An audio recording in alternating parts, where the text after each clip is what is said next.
Live from the BDN Studios, it's Bang and Dang. That's awesome. If you don't like that, then You ain't black.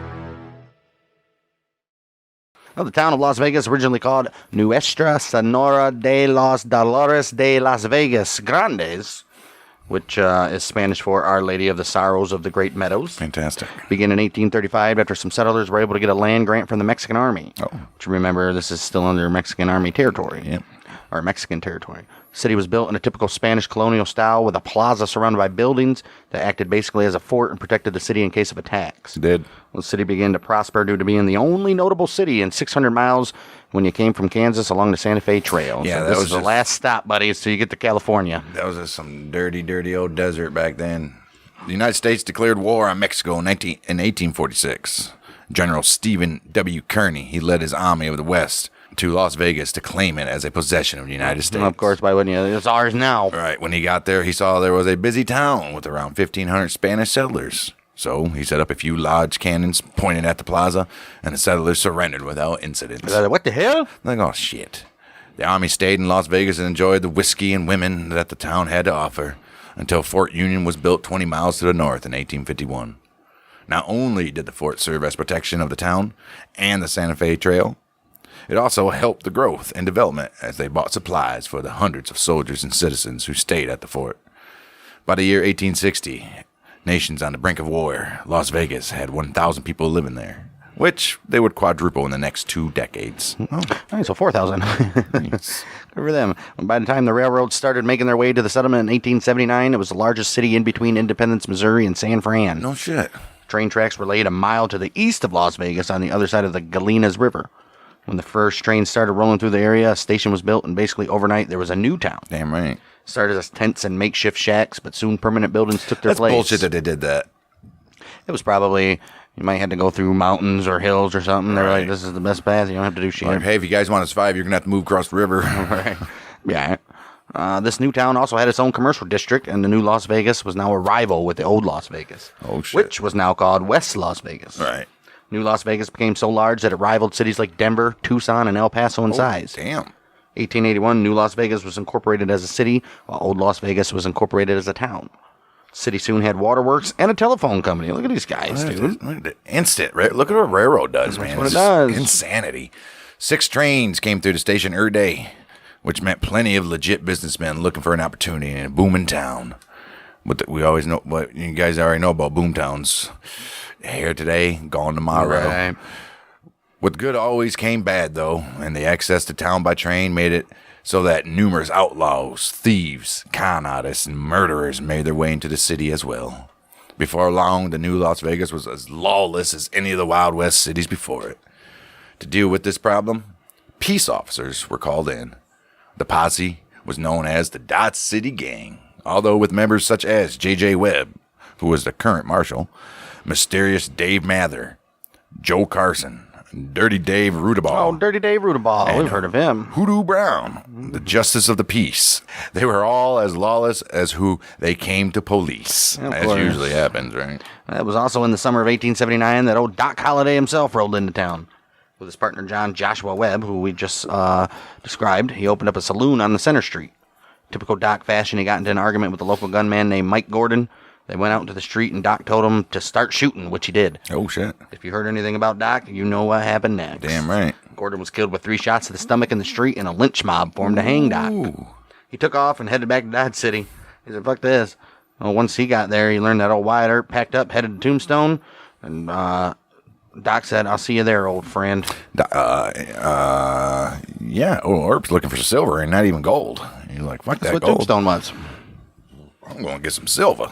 Let's go back to the Dodge City Gang. Even though the gang was brought in to help police the lawless city, they ended up being outlaws themselves, as we mentioned. Soon after they arrived, they were in control of the city. Over the next 2 years, they were involved in train and stagecoach robberies, cattle rustling, and thought to have taken part in many murders and lynchings and robbings and all kinds of there's just... Well, whatever they could do, they did it. Watch a Old West movie, and there's always a guy with henchmen. Right. Like we said before, The Quick and the Dead or something.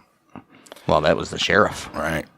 wasn't he? Wasn't he sheriff or the marshal of the town or something? Maybe. Killed his own son. Can you believe that? Sad. Well, this gang consisted of Justice of the Peace Hyman G. Hoodoo Brown Neal, City Marshal Joe Carson, Deputy U.S. Marshal and later Las Vegas Marshal Mysterious Dave Mather, Peace Officer Tom Pickett, Policeman J.J. Webb, Hard Cases, Hard Asses, Dirty Dave Rudaball, Salim K. Frank Caddy, Dutch Henry Bourne, William P. Slapjack Bill Nicholson, John Bullshit Jack Pierce, Jordan L. Webb, no relation to JJ, and various other notorious gunmen. While Rudaball, Katie, Nicholson, Pierce, Jordan Webb, and the rest would commit acts of thievery, Neal, Carson, Mather, and J.J. Webb, in their official capacities, were suspected of helping cover their tracks. And they probably had no choice. Why wouldn't they? I mean, they probably had no choice. They were the leaders of the gang. Of course they had a choice. They were the ones sending them out to do this shit. Right. The first suspected robbery occurred just a couple months after arriving in Las Vegas. August 18th, 1879, a robbery of a stagecoach near Tecolote, New Mexico, was carried out by three men, John Clancy, Jim Dunnigan, and Antonio Lopez. Oh, no. They were all arrested, but they were never convicted. August 30th, 1879, another stagecoach was robbed by Frank Cady, Slapjack Bill, Bullshit Jack, and Jordan L. Webb. Every single one of them was arrested. But guess what? Not one was convicted. I wonder why. October 19th, 1879, masked men robbed a train near Vegas and made away with $2,085, Damn. 3 pistols, and all the train's lanterns. Oh, no, not the lanterns. What do you need lanterns for? I don't understand this. I didn't understand it the first time we did this episode, and I still don't understand it now. What do you need lanterns Are for? they like gold-plated or Must be brass like, or probably brass or something. something Gotta like be. that? I Maybe. mean, can you just imagine these guys rolling up into town? Why would... What were Old West lanterns made from? Oil lamp would have been made of purified spirits distributing burned with a mixture of driven and alcohol sold as lamp fuels through in the 30s. I don't want that. Railroad lanterns. Typically, the antique railroad lantern is worth anywhere between $100,000. Oh, no. What are they, silver? Tin? Aluminum? Gotta be something like that. I don't know. Maybe they did it for the metal or something. I don't know why. Who knows? Unless lanterns were a good way to... You could sell them. Right. In the year of 1881, Dave Rudaball would confess to this crime as well as the August 30th, 1879 stagecoach robbery with Las Vegas Marshal Joe Carson and a man named Joseph Martin. They were a part of that one as well. Town was getting a bad reputation of being full of thieves and murderers. I mean, come on. Miguel Otero of the Dodge City Times wrote that in 1 month, 29 men were killed in the Las Vegas area. Holy shit. The violence was only about to get worse as the most well-known incident to occur in Las Vegas was about to go down between the Dodge City gang and some drunken fucking fools. No. They were shooting it up and being dumb. Here Can't we be go. doing that. Shit. You can't be an outlaw in an outlaw's town. Right. January 22nd, 1880. T.J. House, James West, John Dorsey, William Randall. They were all walking the streets being obnoxious and looking for trouble. They wound up at the Close and Patterson Variety Hall. And being there was a no firearms in town. What? They wound up at the Close and Patterson Variety Hall and, and being there. Seeing how, whenever, Right. same thing. They wound up at the Close and Patterson Variety Hall, and seeing that there was no firearms allowed in town, Marshal Joe Carson asked the men, "Hey, guys, Firearms, you boys. need to check those firearms. I know you seen the sign right when you came in." They said, "Fuck you!" And all hell broke loose after that, fellas. Gunfight broke out. Marshal Carson was killed immediately. Damn. Deputy Dave killed Randall and West. Wounded John Dorsey, and T.J. House managed to escape. He's like, "Oh, shit. Look at Deputy Dave." Deputy Dave, he said, "Pow, pow, Randall and West." Boom, boom. I'm gonna wound you, Johnny Dorsey. Poor Marshal Carson, though. He was like the leader guy. Yeah. A couple weeks later, February 5th, the gang learned that House and Dorsey were at a man named Juan Antonio Dominguez's house in Buena Vista, about 30 miles north. J.J. Webb, Rudaball, and about 5 other men rode to get these bastards. I thought Rudaball died. No, Rudaball's still there, man. They surrounded the house and ordered them to surrender. Dorsey and House were assured protection from the citizens of Las Vegas and surrendered. Oh. They were placed in the jailhouse, but soon after, a group of vigilantes took them from the jail and brought them to the windmill in the plaza to get hanged. Oh, wow. Before they could be strung up, Mrs. Carson shot them both, killing them. Oh, shit. Damn. Good for you, Kill Mrs. my Carson. husband, you sons of bitches. Damn, I'm sick of this shit. Damn. Since Joe Carson was dead, Dave Mather was named Marshal. J.J. Webb named Police Officer. The Dodge City gang's time in Vegas was almost at its end.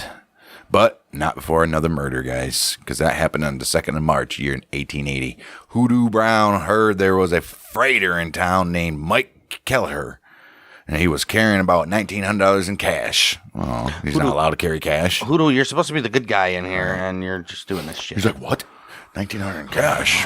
Well, the March 8th edition of the Ford County Globe reprinted this report from the Las Vegas Daily Optic. About 4 o'clock this morning, Michael Kelleher, in company with William Brickley and another man, who was a member of the Dodge City gang, entered Goodlit and Robert's saloon and called for drinks. Michael Kelleher appeared to be the leader of the party, and he, in violation of law, had a pistol on his person. This was noticed by the officers who came through a rear door, and they requested that Kelleher lay aside his revolver. But he refused to do so, remarking, "I won't be disarmed. Everything goes." Immediately placing his hand on his pistol, no doubt intending to shoot. But Officer Webb was too quick for him. The man was shot before he had time to use his weapon. He was shot 3 times, once in each breast and once in the head.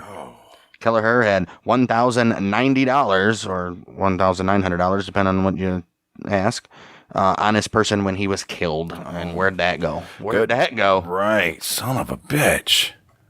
And just freaking lay your gun on a thing, right? Jeez, oh, Pete. We probably knew what was about to happen. He heard of these little fuckers before he came to town. Right. Wow. Webb, he was arrested, even though it said that Hoodoo Brown was the one that who took the cash. It was after this incident that the citizens of Las Vegas had enough of this bullshit coming out from the guys that are supposed to be protecting them. Right. And they formed a vigilante group and posted this notice in the Las Vegas Optic. It read this: to murderers, confidence men, and thieves. The citizens of Las Vegas have tired of robbery, murder, and other crimes that have made this town a byword in every civilized community. Yeah, they're like, we're tired of people saying, talking shit about Las Vegas. They're like, we ain't going to go there. We'll go around. Right. They have resolved to put a stop to crime. If in attaining the end, they have to forget the law and resort to a speedier justice than it will afford. All such characters are therefore hereby notified that they must either leave this town or conform themselves to the requirements of law, or they would be summarily dealt with. The flow of blood must and shall be stopped in this community once and for all, and the good citizens of both the old and new towns have determined to stop it. If they have to hang by the strong arm of force, and hang and force are in capitals, right, every violator of the law in this country.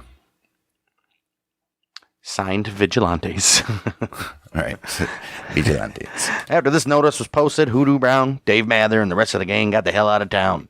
Though the Dodge City gang was out of town, that didn't mean that Las Vegas was free of crime.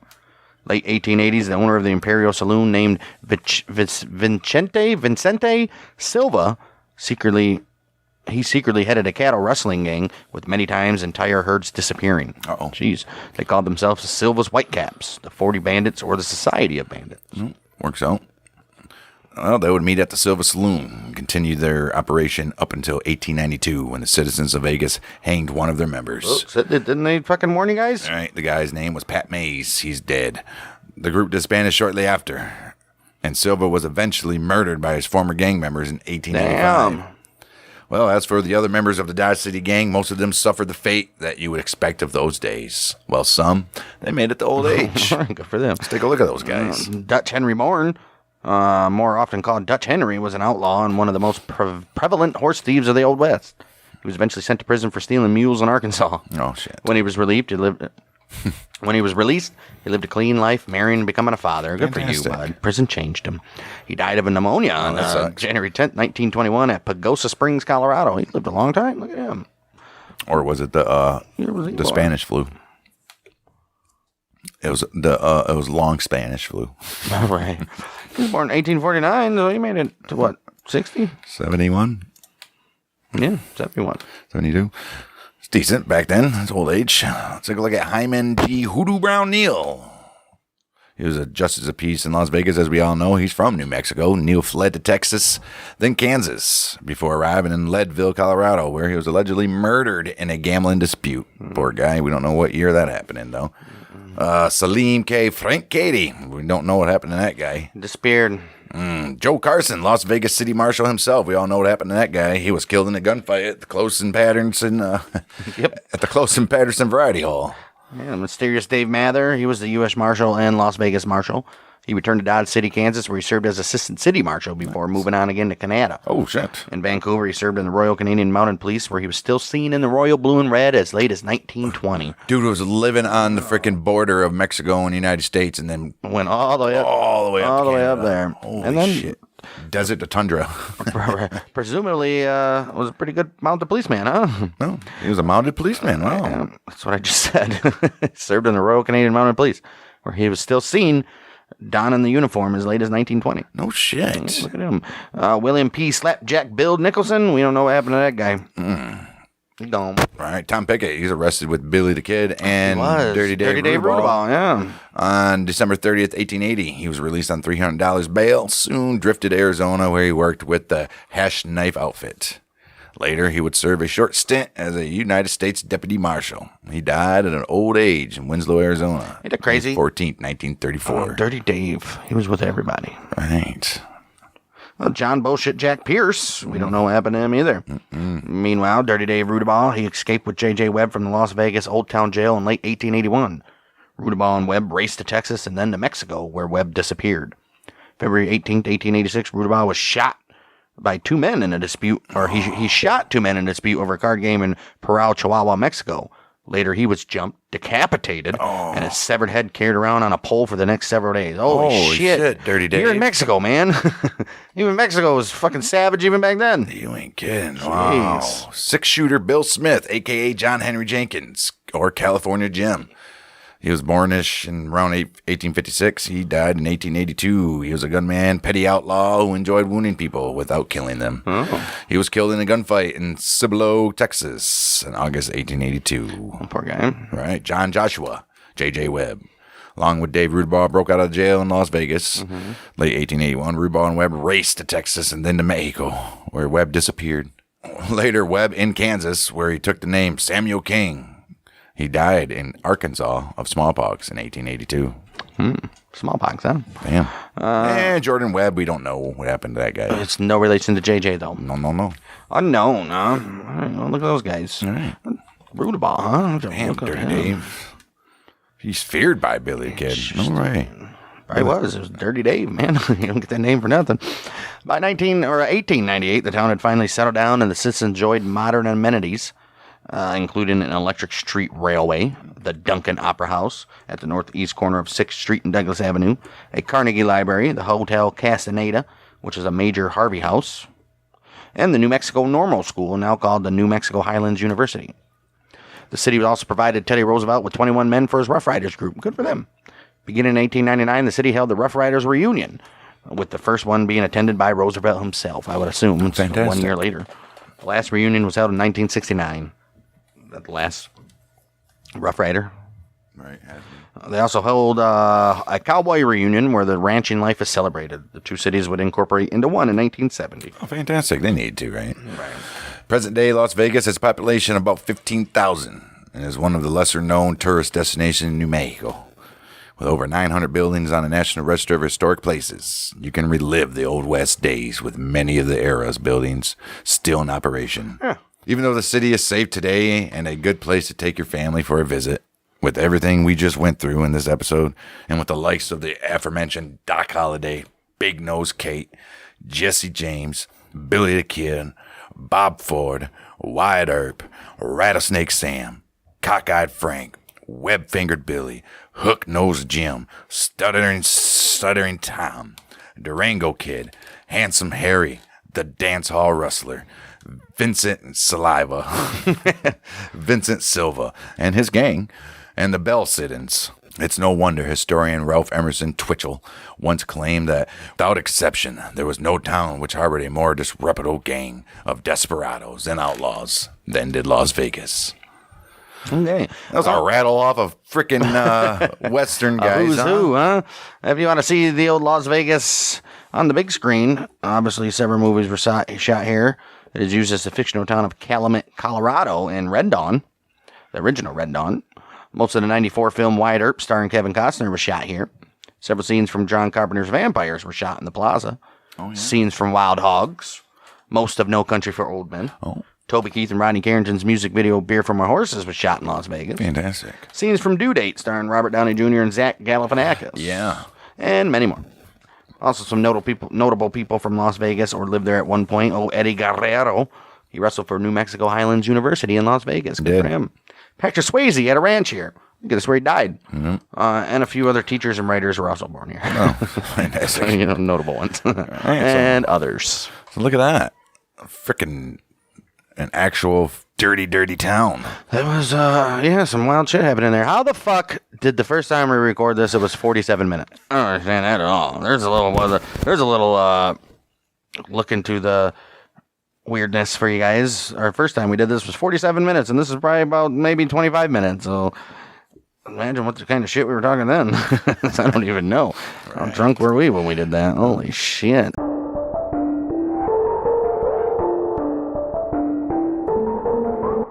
If you enjoyed this video, be sure to subscribe so you never miss out on new episodes of Outlaws and Gunslingers or Battles of the American Civil War, right here on the Bang Dang Network. And don't forget to check out those playlists